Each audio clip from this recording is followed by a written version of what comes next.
Et on se retrouve donc pour cette revue de presse de l'économie.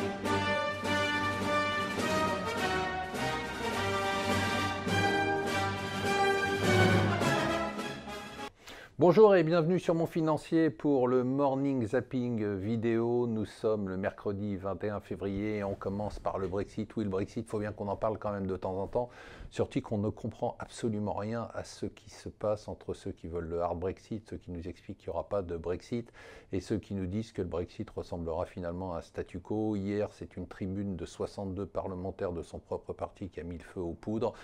C'est Theresa May qui est sous pression. On lui demande de faire vite, de faire bien, de faire le vrai Brexit pour lequel elle a un mandat et de cesser les atermoiements. La pauvre, je n'aimerais vraiment pas être à sa place.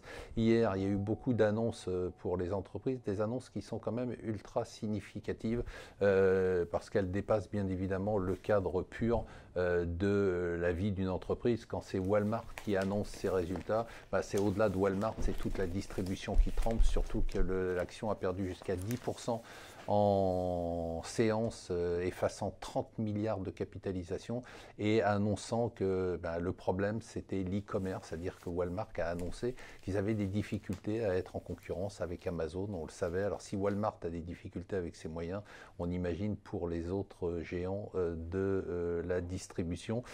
Toujours dans la vie des entreprises, la bonne nouvelle du jour, ça a été Airbus qui a atteint son plus haut historique dans la journée en expliquant, la direction a expliqué qu'elle était en train de résoudre ces problèmes sur les lignes d'avion en difficulté et que sur le reste, on avait des commandes qui allaient augmenter. On a eu aussi, toujours dans la vie des entreprises, Orange, le patron Stéphane Richard qui va être reconduit.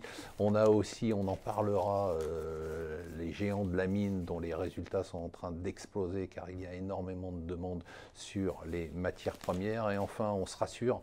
On savait que la France avait changé, mais elle n'a pas totalement changé. Les arrêts de travail continuent à exploser. On nous explique que c'est parce qu'il y a de plus en plus de travail, donc il y a de plus en plus d'arrêts de travail. Et enfin, un article intéressant des Échos sur BP. BP qui nous explique que le pétrole roi, c'est fini. C'est quand même BP, la compagnie pétrolière, qui nous le dit, et qu'à partir de 2035, la demande va stagner. Seulement, voilà, le problème, c'est qu'en matière de pétrole, tout le monde s'est toujours planté en termes de prévision. Voilà, je vous souhaite une excellente journée.